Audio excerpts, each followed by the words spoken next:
Item ಯಾವುದೇ ಇರಲಿ try ಮಾಡಿ ಆಚಿ ಚಿಕನ್ ಮಸಾಲಾ. ಕೊಡಗಿನ ವಿರಾಜಪೇಟೆಯ ರಶ್ಮಿಕಾ ಮನೆ ಮುಂದೆ ಚಪ್ಪರವನ್ನ ಹಾಕಿಸಲಾಗಿದೆ. ಸಿಂಗಾರಗೊಂಡಂತಹ ರಶ್ಮಿಕಾ ಕೊಡಗಿನ ಮನೆ ಮನೆಯ ಬಾಗಿಲನ್ನ ಹೂವಿನಿಂದ ಅಲಂಕಾರವನ್ನ ಕೂಡ ಮಾಡಲಾಗಿದೆ. ಕೊಡಗಿನ ಜನರಿಗೆ ಔತಣ ಕೂಟವನ್ನ ಕೂಡ ಏರ್ಪಡಿಸುವುದಕ್ಕೆ ನಿರ್ಧಾರವನ್ನ ತೆಗೆದುಕೊಳ್ಳಲಾಗ್ತಾ ಇದೆ. ಏಪ್ರಿಲ್ನಲ್ಲಿ ಔತಣವನ್ನ ಏರ್ಪಡಿಸುವುದಕ್ಕೆ ನಿರ್ಧರಿಸಿರುವಂತಹ ರಶ್ಮಿಕಾ ಕುಟುಂಬಸ್ಥರು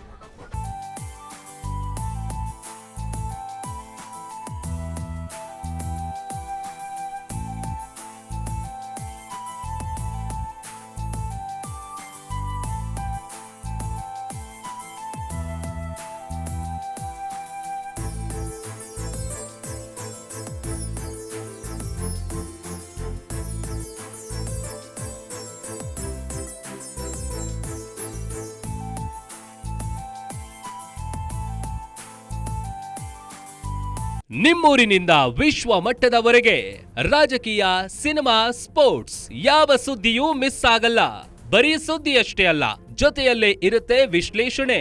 ಗ್ಯಾರಂಟಿ ನ್ಯೂಸ್ನ ಸಬ್ಸ್ಕ್ರೈಬ್ ಮಾಡಿ, ಫಾಲೋ ಮಾಡಿ, ಕ್ಷಣ ಕ್ಷಣದ ಅಪ್ಡೇಟ್ಸ್ ಪಡೆಯಿರಿ.